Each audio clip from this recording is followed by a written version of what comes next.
Muy buenas tardes, amables televidentes. Bienvenido a su cita diaria, crepuscular y nocturna de Teleimpacto, que es al final de la tarde y comenzando la noche. Ponga su caridad en buenas manos. Apoye el Patronato de Lucha contra el Cáncer de Villa González Incorporado. Una verdadera institución de servicio al prójimo más carenciado, al prójimo más desamparado, el prójimo atrapado en la pobreza extrema y que, señores, con tratamientos y o medicamentos tan costosos como son los de tratar el cáncer, es imposible para una familia de escasísimo o muy magros recursos. Instituciones como estas son las que pueden enfrentar ese tipo de demanda, de exigencias para tratar esa enfermedad, como son los medicamentos costosos, los tratamientos también costosos, tanto los de quimio como los de radioterapia. Son muy caros.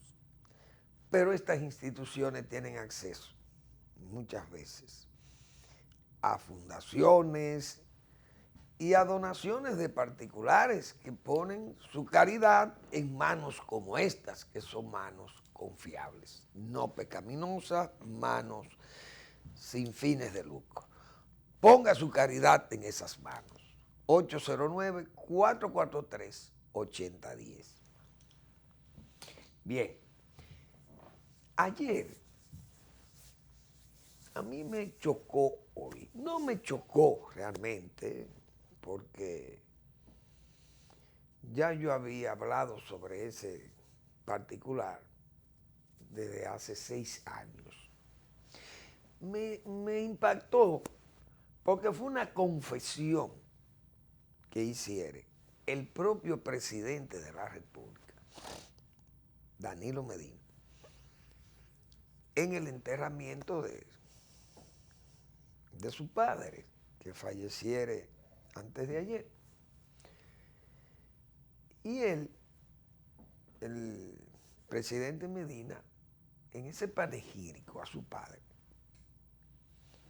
hablaba de ese guerrero, y es verdad, un hombre centenario, como yo señalaba.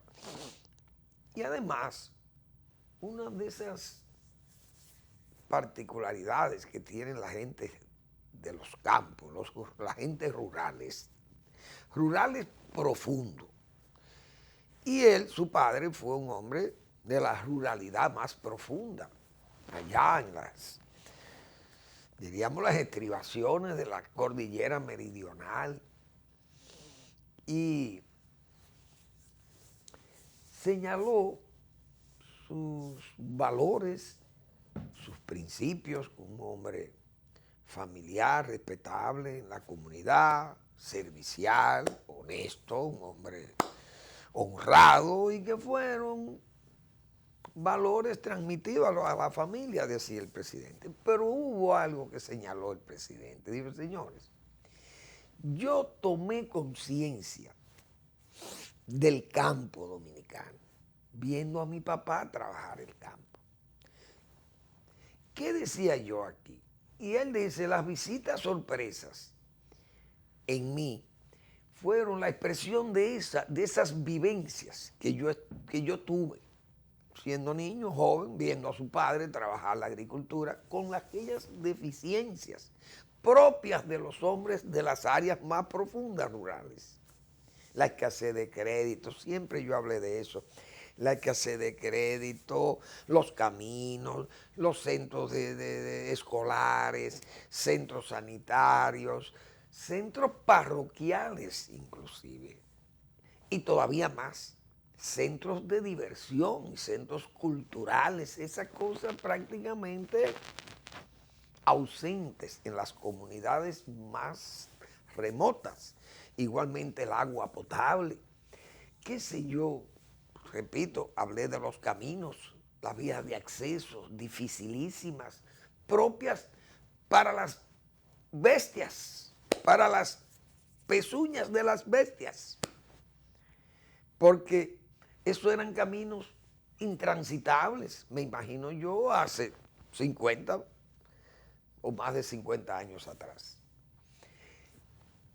Y fíjense que yo en los 6 años para atrás, los que siguen este programa saben que lo primero que yo definí, tratando de buscar un espacio, una explicación a las visitas sorpresa, como le llamaba el presidente desde el principio, que yo también desde el principio le llamé las visitas furtivas, no sorpresas. Y expliqué, y he explicado muchísimas veces, la razón de esa explicación que yo daba. Porque en los campos la gente se prepara, se pone su ropa dominguera, si saben que van visitas o ellos van a hacer visitas. Pero si usted llega de sorpresa a una comunidad rural, usted va a encontrar a la gente que no está arreglada si llega temprano. Pueden arreglarse, como se dice, cambiarse de ropa en las tardes, generalmente de tarde, para ir a los centros de diversión o a la iglesia o al parque de la comunidad.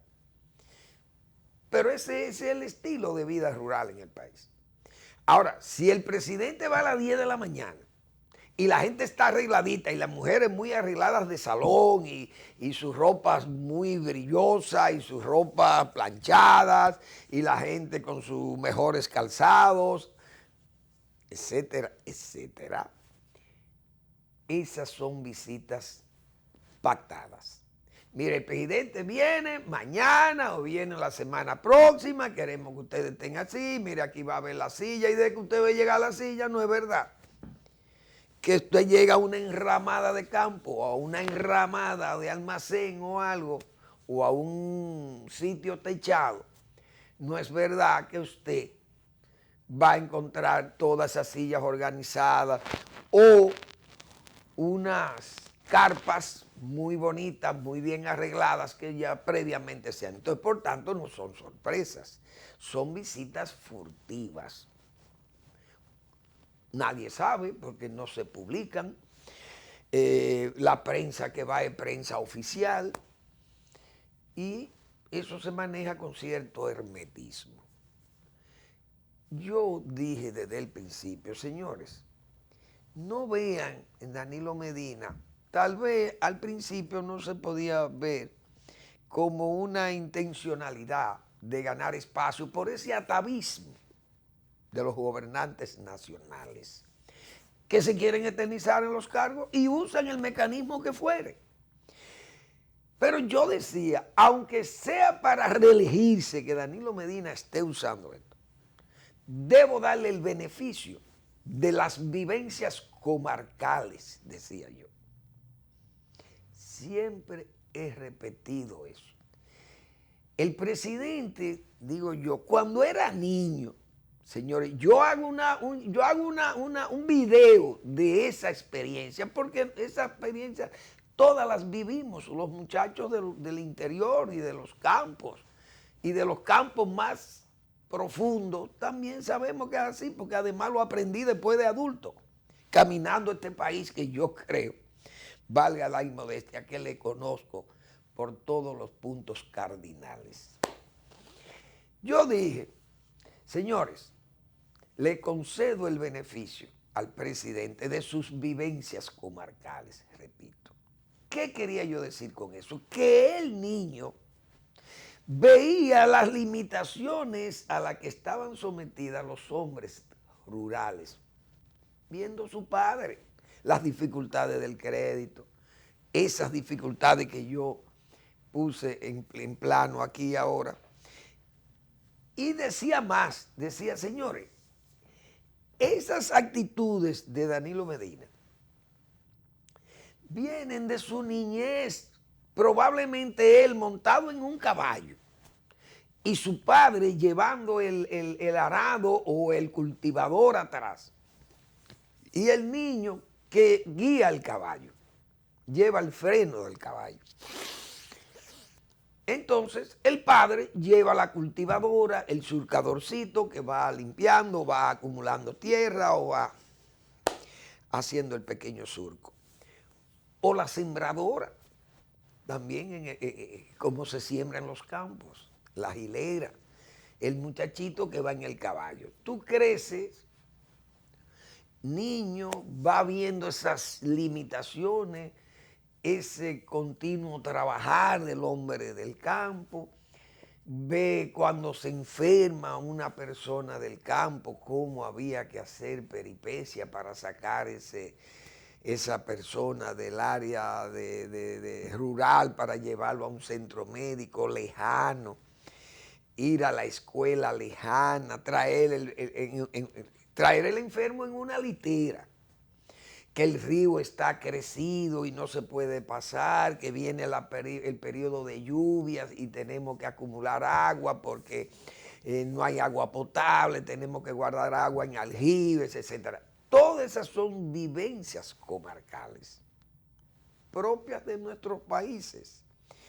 El presidente comenzó con ese programa que, aunque fuere traído, vamos a partir que lo trajeran de Brasil, por poner un ejemplo, que hubo tantas enseñanzas brasileiras con respecto a las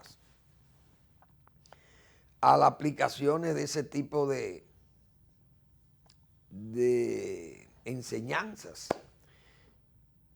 En el gobierno de Lula, el señor Da Silva, que hoy es el director de la FAO, aplicó un programa contra el hambre en el nordeste de Brasil, que es una zona muy pobre. Y fíjense que Lula sacó 30 millones de brasileiros de la pobreza extrema, mediante políticas de acercamiento, políticas de llevar apoyos a esas comunidades. Bueno, Da Silva hoy es el director de la FAO.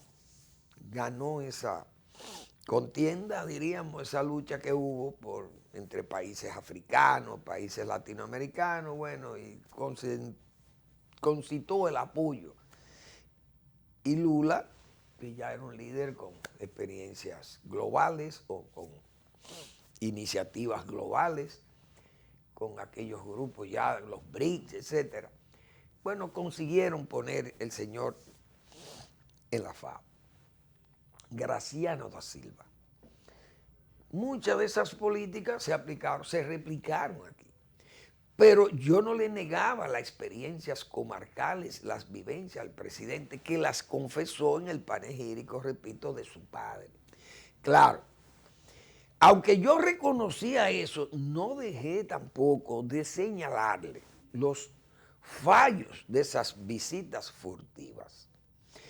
El primer fallo que yo veía era la inconsistencia de ese crédito otorgado en forma tan graciosa, muchas veces entregado a directivas, pero sin una garantía de retorno y de seguimiento de ese crédito por parte de una administración de crédito agropecuario, por un lado, y por el otro la asistencia técnica, que es el riesgo mayor de cualquier crédito hacia el sector agropecuario, decía yo para la época. Y exigía que no se hiciera a través del FEDA, sino del Banco Agrícola. Pero no se me hizo caso.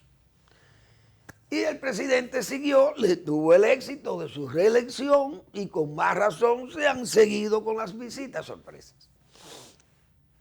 Las visitas sorpresas ya van en 260 y algo, unos montos que dicen que son enormes de dinero que se ha prestado allí.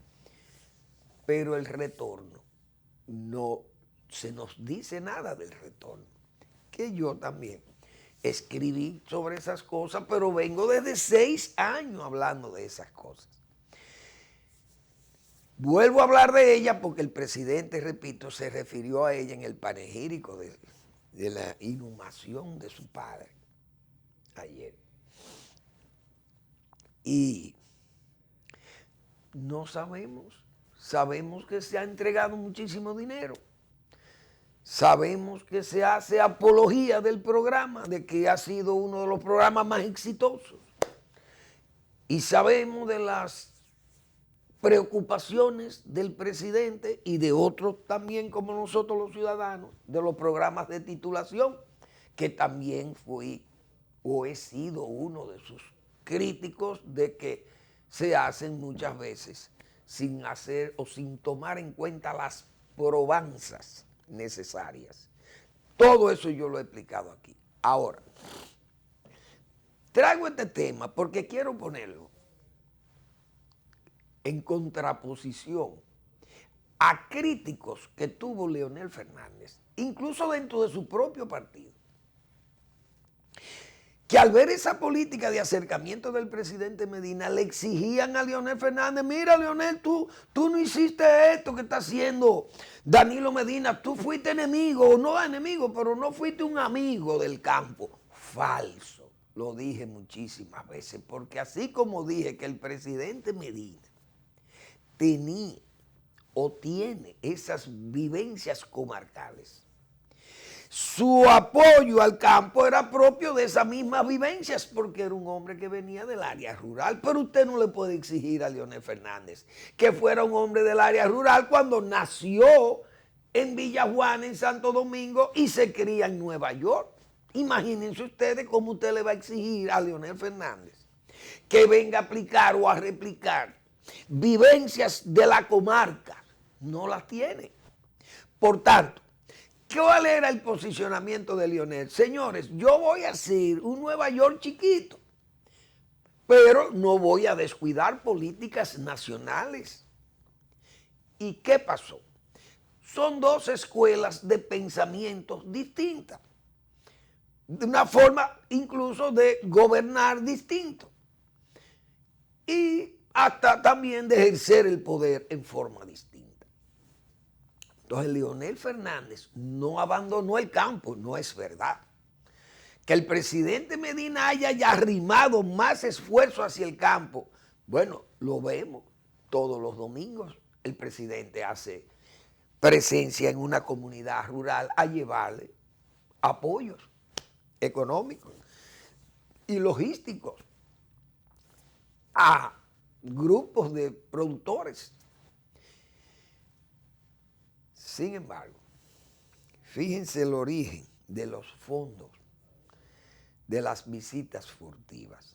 También yo le he hecho críticas sanas, que el presidente en una oportunidad confesó lo que ya nosotros habíamos dicho, de que por las subastas de precios muy altos para el costo de los permisos de importación, que eso sospechaba yo, que esos dineros iban inmediatamente hacia ese programa de visita del presidente, porque era un dinero que parece que no tiene que entrar a la Tesorería Nacional o entraba a un fondo especial de la Presidencia de la República.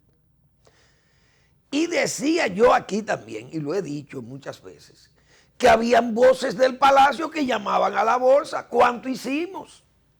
¿Cuánto se hizo? 600 millones, pero eso es mucho dinero, y el presidente entonces con esa árgana de dinero es muy fácil ir a llevar dinero y entregarlo. Todo eso Manuel Fermín lo dijo aquí. Pero también, señores, aquí hubo gente dentro de ese partido, porque yo conversé con algunos de los líderes del PLD, o de lo que se llamaban líderes, porque ya ahora hemos visto que ahí los líderes son de paja. Ahí hay dos. Y ya uno se fue, que es Leonel Fernández. Entonces, y más que un líder, todavía Danilo Medina tiene que probar su liderazgo, que ya Leonel probó su liderazgo. 8 años fuera del poder, sin el artículo 55, como se decía antes. Yo creo que eso se modificó, pero no es lo mismo usted ser líder de un partido, manejando un presupuesto de 980,000 o 970,000 millones de pesos, y estar fuera del poder. El liderazgo se mide cuando usted no tiene esas facilidades de decretos, de nombramientos, y de otorgar esas, diríamos, esas indulgencias, si cabe ese término ahí. Pero, señores, Leonel Fernández en su gobierno se otorgaron muchísimas facilidades al sector agropecuario. Esos dirigentes del PLD que quisieron denostar a Leonel Fernández por no haber hecho lo que hizo Danilo en el campo. No es verdad, porque hay que ser justo. Yo quiero que sepa la gente aquí. Aquí se logró la seguridad alimentaria antes de ahora, y lo he repetido 1000 veces aquí, que en el 2009, 2010, la FAO ya decía que República Dominicana producía más del 80%, que lo he señalado aquí. Y he traído boletines de la FAO, más del 80% de la producción de alimentos que consume el país. La FAO reconocía también el esfuerzo que se hizo para llevar el autoconsumo, mejor dicho, llevar la autosuficiencia arrocera a la sociedad nacional. Si el país consume 1 millón de quintales, ese gobierno llevó la producción a 12 millones de quintales de arroz. Más de 11. Más de 11. ¿Saben por qué?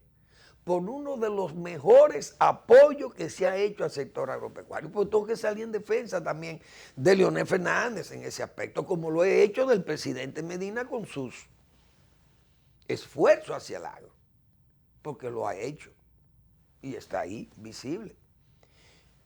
Sin embargo, del gobierno de un hombre que nació en Villajuana y se crió en Nueva York, el ministro de Agricultura del 2004 al 2006, me puede desmentir si desea,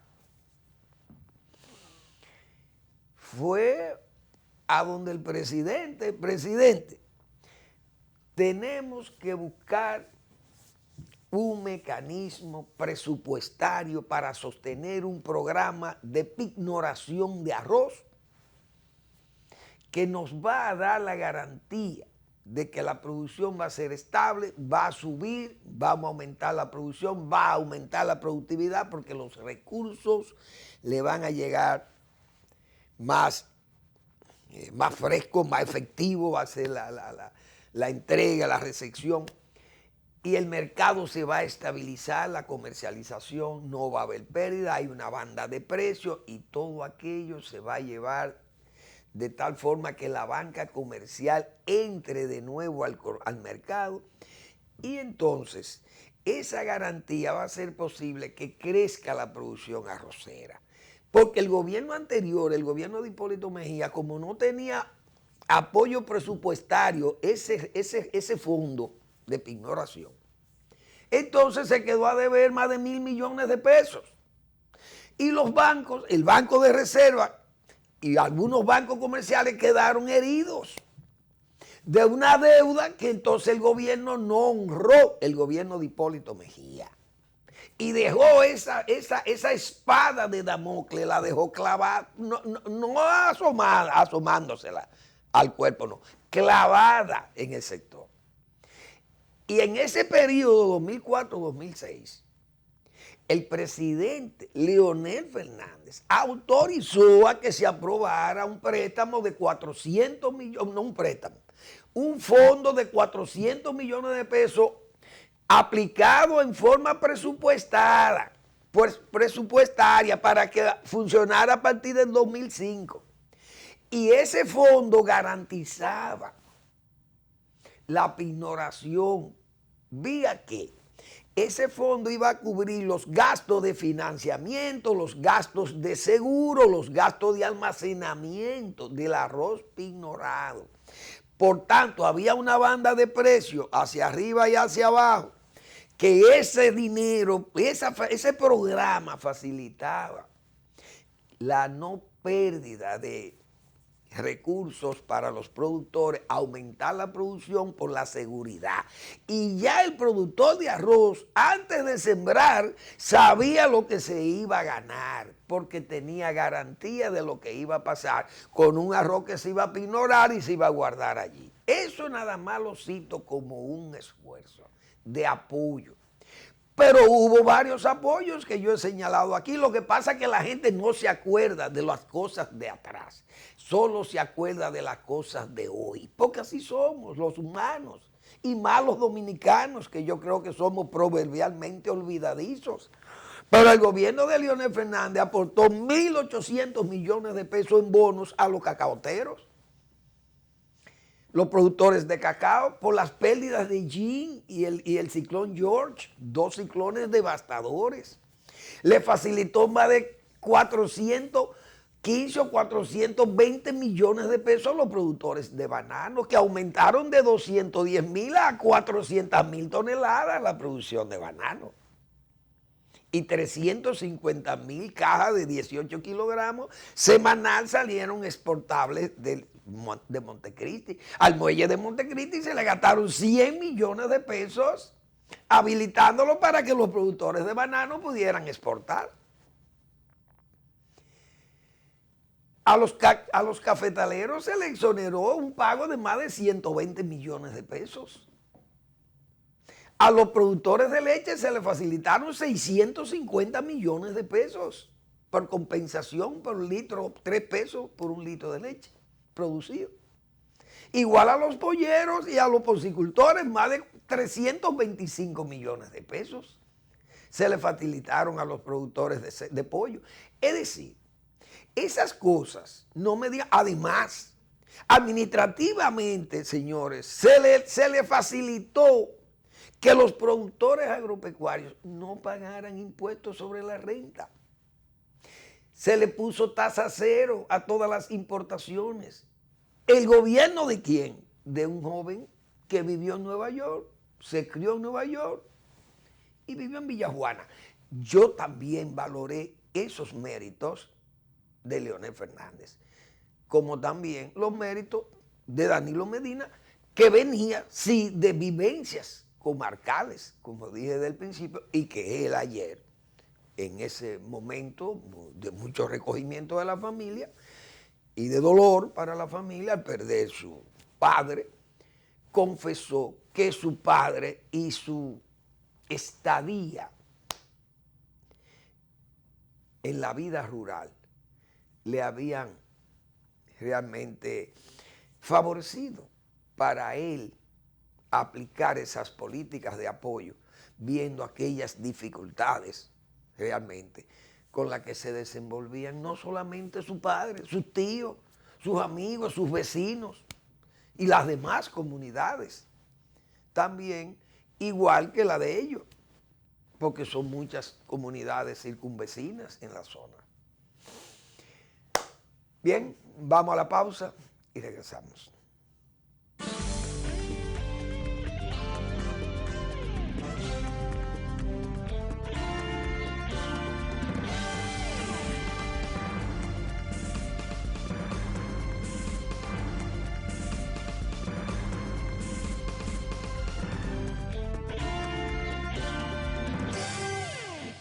¿Sabías que la ARL se transformó en el IDOPRIL, Instituto Dominicano de Prevención y Protección de Riesgos Laborales, a partir de la entrada en vigencia de la Ley 397-19? Reconocemos que la promoción y prevención de la salud es vital para la protección de los trabajadores. Por esto, nos adaptamos a las diferentes plataformas digitales. IDOPRIL, Salud y Seguridad Laboral. Responsabilidad de todos. Accede a nuestro portal web www.idopril.gov.do.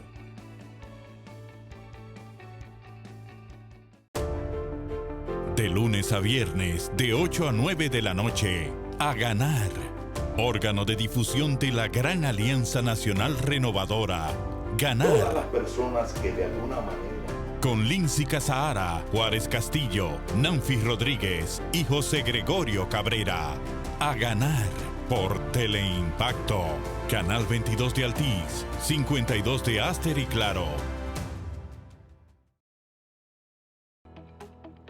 El Banco Central hace política monetaria.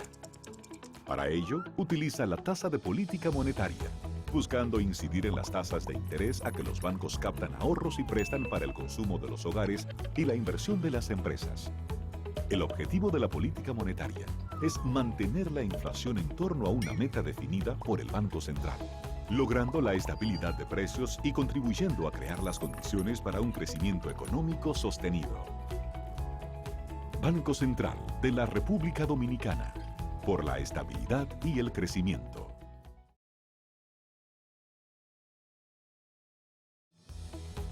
El Banco Central regula el sistema financiero, diseña y propone a la Junta Monetaria las normativas necesarias para el funcionamiento eficiente del sistema financiero, contribuyendo con la estabilidad y el crecimiento de la economía. Banco Central de la República Dominicana, por la estabilidad y el crecimiento.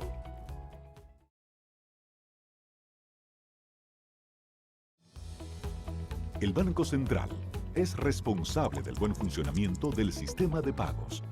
Vigila a las entidades emisoras de instrumentos de pago para que las personas y empresas puedan realizar sus transacciones con cheques y transferencias de fondos con rapidez y seguridad. Banco Central de la República Dominicana, por la estabilidad y el crecimiento.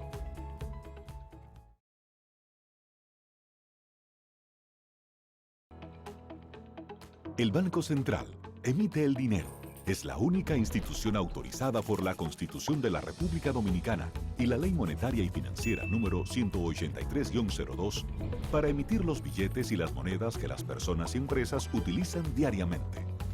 Diseña los billetes y las monedas, contrata su fabricación mediante licitación pública internacional y los pone en circulación, cuidando que la cantidad existente en la economía se corresponda con la demanda real de estos medios de pago.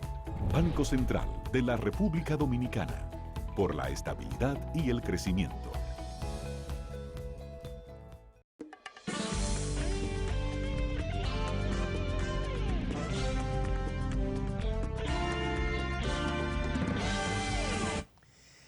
En España se va a celebrar elecciones en 10 días, o antes, en 5 días, porque el día 10 hay elecciones. ¿Por qué hay elecciones en España? Porque no se ha podido formar gobierno. Como es un sistema parlamentario, el partido que no tiene mayoría parlamentaria, no mayoría, sino la mayoría total, absoluta, como se dice, no puede gobernar solo, tiene que hacer alianzas para poder gobernar. Como no pudo hacer las alianzas necesarias para completar esa mayoría, el gobierno del PSOE, pues hay un tiempo, no un tiempo prudente, no se organizó el gobierno, ahora tiene un gobierno provisional y el día 10 hay elecciones para ver qué sale, aunque los estudios dicen que va a ser más o menos igual, lo mismo que está, y que va a ser las mismas dificultades, pero tal vez se encuentre una fórmula para llegar a un acuerdo. Partidos tradicionalmente adversarios, todos. O no todos, porque allí hay izquierda y derecha. La izquierda agrupada o, mejor dicho, dividida. Y la derecha también dividida. Pero se unen las derechas y se unen las izquierdas o tratan de unirse las izquierdas. Muchas veces no han podido unirse a las izquierdas y no es posible. Como pasó en España. La izquierda del PSOE con el centro izquierda con la izquierda radical, diríamos, de Podemos, no llegaron a acuerdo. Entonces, al no llegar a acuerdo, no se pudo formar gobierno. Bien. Fíjense cómo se forman gobiernos en esos países y en los regímenes parlamentarios. Aquí, yo advertí que ya había problemas con ese PRM por el abajismo rabioso. El abajismo rabioso es anti-lionelista, anti-balaguerista y anti-peledeísta, porque esa gente, todo lo que le olía a Balaguer, eso era malo. Y dije quiénes son los jefes de ese abajismo, con nombre y apellidos. Y me imagino que esas dificultades que señala hoy el periódico El Nacional, de que ya hay sectores dentro del PRM que se oponen a esas alianzas que se están barajando hoy, que se están ligando ahí entre mansos y cimarrones, como señalan muchos, o o entre maco y cacata, como señaló el propio presidente Medina en su aquel no bien recordado discurso de respuesta al discurso de Leonel Fernández, o en la réplica a Leonel Fernández. Señores, esas cosas, repito, hacen la vida política se va a hacer más difícil en el país, porque estamos viviendo un tiempo donde parece que la dirección política anda muy débil. El propio Leonel Fernández lo dijo, no hay con quién conceptualizar y por eso es que andan esos problemas. Ese abajismo rabioso ha querido que eso no suceda, que no suceda eso, esas alianzas. Porque ellos entienden que unirse a Leonel Fernández, eso es una fealdad, ese es su adversario, eso es el PLD. Unirse a la Fuerza Nacional Progresista, Marino Vinicio Castillo, eso ha sido enemigo del PRD. Oigan las posiciones, pero uno sabe que salen de ese abajismo, porque son asesores y hacedores de opinión del propio candidato Luis Abinader. En una oportunidad recibió casi clase de gobierno del señor Juan Bolívar Díaz. Pero yo sé que esa gente, sumado a unos hombres y mujeres mamuts que hay en ese partido, que todavía piensan que están en el año 72, 1972, creen que están en la UAS o luchando en trinchera contra Balaguer y la guerrilla de Camaño y la revolución de abril todavía más para atrás. Y parece que no recuerdan ese táctico genial que fue el propio José Francisco Peña Gómez, porque se agarran de Peña Gómez para criticar, para hacer advertencias. Bueno, el líder Peña, Leonel fue el que dañó a Peña porque le quitó las posibilidades de ser presidente. Vincho, enemigo del PRD, y toda esa gente han sido siempre los enemigos jurados del PRD. Y le hacen creer eso, y el PRM va a salir también muy debilitado. Probablemente no consiga nada si se lleva de todo ese abajismo rabioso.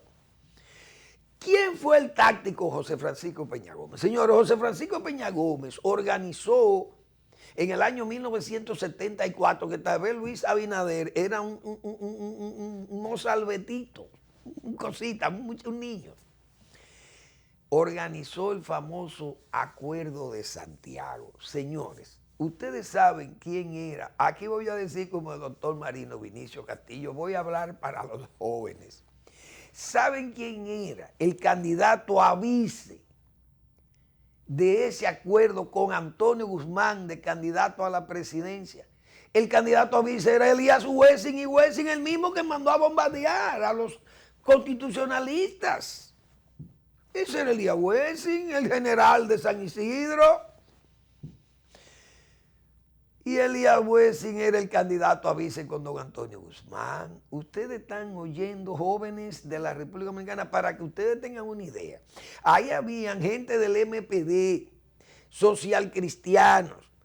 Oigan bien, la gente del PQD, de Elías Wessing, y Wessing, vamos a decir que fue gente tal vez que salió por la puerta falsa del cuartel. Ese fue el Acuerdo de Santiago. Aquello fue una amalgama, realmente un crisol fundido ahí en ese tacticismo pragmático de José Francisco Peña Gómez, para que con un fin único sacar a Balaguer del poder, y lo iban a sacar, y a Balaguer todo el mundo sabe que lo iban a sacar. Y el propio Balaguer sabía que ese era su final, por lo menos de ese periodo.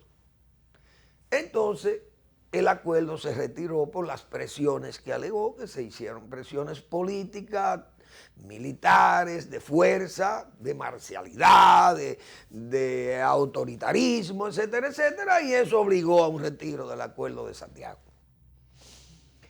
Pero que se acuerden de eso estos PRDistas ahora y gente de PRMistas de nuevo cuño y asesores y hacedores de políticas y de alianzas.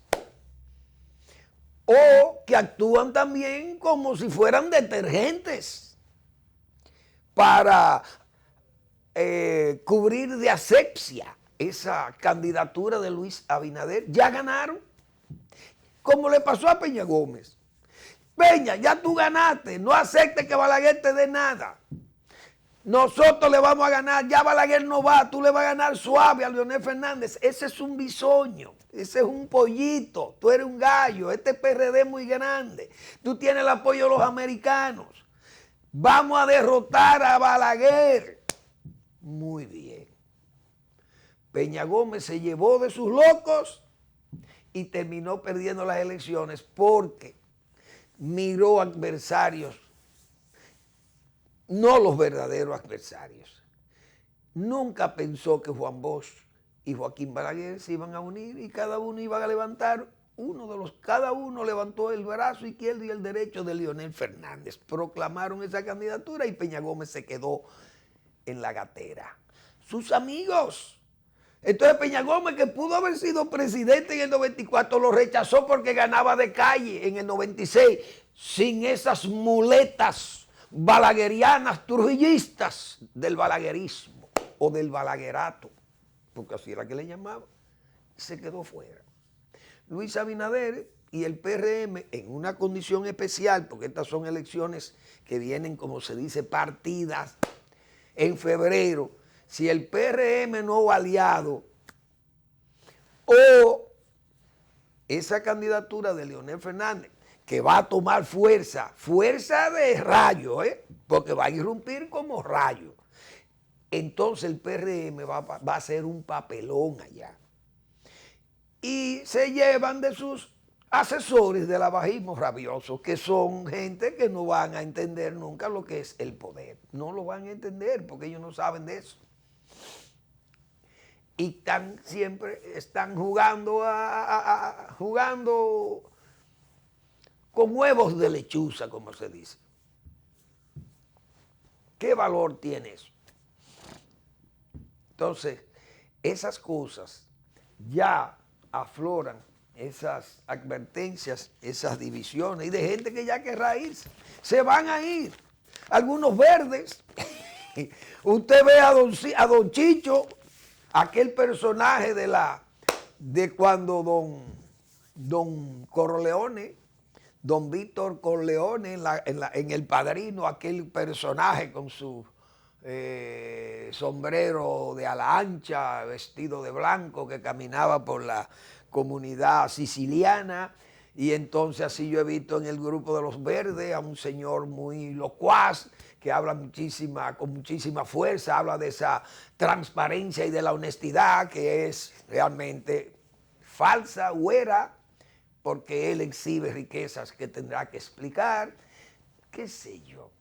Gente que no está en capacidad de poder gobernar porque están cargadas de odio, cargadas de sandeces, pues no son políticos, pero se la echan de políticos y de asesores.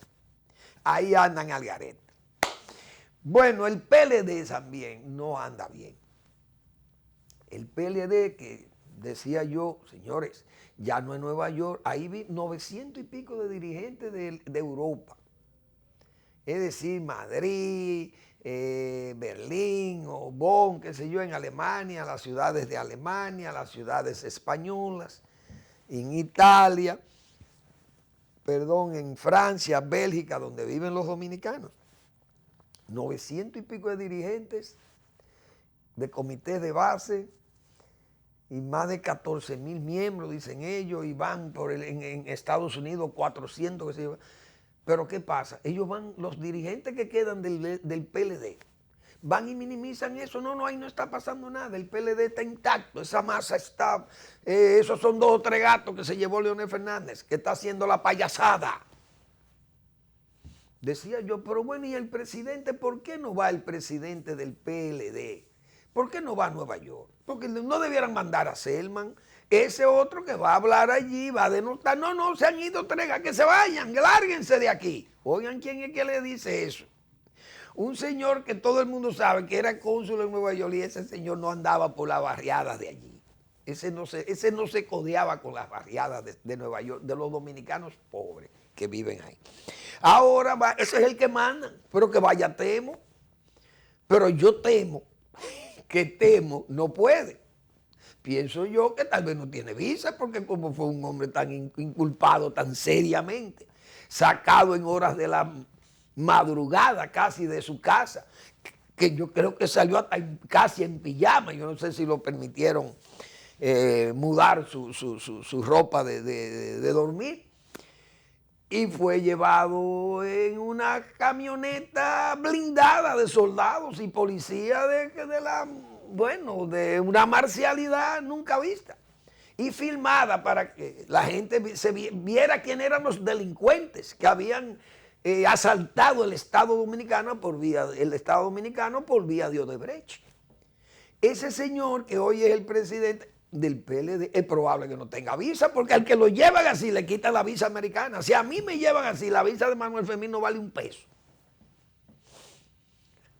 Pienso yo que tal vez Temo no tiene visa para ir y corregir aquellas fugas, por lo menos en Estados Unidos, no sé las de Europa. Pero el PLD no anda bien, eso no es verdad que el PLD está bien o que eso se puede minimizar. No, no, no, esos son tres gatos que se ha llevado Leonel Fernández. El PLD está intacto y haciendo reuniones, pero esas cosas, decía yo, eso va creando un ambiente de desconcierto en ese propio partido. Es un partido con un futuro incierto, un futuro inmediato. ¿Qué va a pasar con ese partido? La gente yéndose así, con unas elecciones que están en febrero. Está bien que manejan 900 y pico mil millones de pesos, eso es el PLD. El partido que está en el poder es ese presupuesto de 950 mil millones de pesos. Cuando ese partido deje de recibir ese decreto, óigame bien, y ese dinero, ese presupuesto, el PLD se va a volver una hormiga, se va a minimizar, llegará a lo mínimo. ¿Por qué? Porque ya es un partido que está sobre la base del dinero, del presupuesto. Ya ese partido fue absorbido, fue engullido, el PLD, por esa fuerza del presupuestaria, que lo hizo hasta violar su carta fundacional, la carta del PLD. Esa es la pura verdad. Entonces, están minimizando esas cosas. El mismo candidato, el candidato no suena, ni se ve, ni se sabe qué es lo que, por dónde anda. Porque no tiene un discurso, ahora es con temor, lo tienen como si fuera, mira, Gonzalo, no hable mucho. A menos que tú vayas donde fulanito, al programa de fulano en la mañana o al programa de fulanito en la tarde o en la noche, que están arreglados, pactados, no te arriesgues. Porque vas a quedar muy mal, porque usted hasta para ser demagógica, usted tiene que tener fundamento para hablar, conceptualizar, porque hasta el utopismo en política, usted plantea cosas utópicas, pero tienen que ser más o menos entendibles o que puedan crear un ambiente de credulidad sobre esa utopía o de esa irrealidad política o económica o social que usted ofrece, pero el saber plantearla, conceptualizar sobre la demagogia, hay que tener un nivel, pero es que el candidato no lo tiene. Sangre nueva, ideas nuevas, pero la sangre nueva no es garantía de que me van a dar cosas positivas y buenas para el país. Entonces, eso anda así. En el PRCC han estado tranquilos. La presencia de Leonel Fernández le preocupa a algunos, pero la historia, como se sabe, a la callada se venga. La gente de Balaguer se lo llevó el PLD con Leonel Fernández. Y fíjense cómo retorna Leonel Fernández, candidato del PRCC, le va a arrastrar mucha gente que colaba su voto en el PLD, lo va a colar en el reformismo por Leonel Fernández, que es el candidato también del PRCC, porque así es la historia. Entonces, en el PLD, mientras están minimizando esa fuerza política que tiene Leonel Fernández dentro de ese partido, el PRCC se nutrirá de ella y se van a nutrir los demás partidos. Esa es la pura verdad.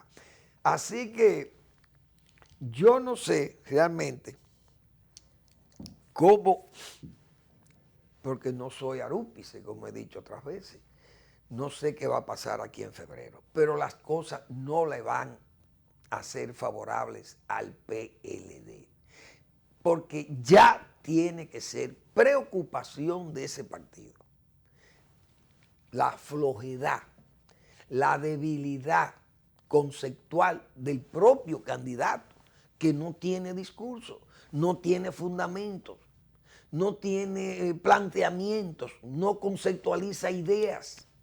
Son cosas que da brega entenderlas, incluso porque son planteadas en forma muchachil. El tiempo, decía Tales de Mileto, es el verdadero sabio. Y en pocos meses vamos a saber si estas cosas que uno está hoy previendo, no como oráculo, sino en un análisis sencillo, pragmático, transparente, de lo que se ve y se oye. Eso, cosas que son fácil de apreciar, no hay que ser un riguroso observador. Pero el tiempo es el verdadero sabio, decía Tales de Mileto. Y lo vamos a ver muy pronto. Gracias por su atención. Nos vemos mañana en otra entrega de Al Final de la Tarde y comenzando la noche.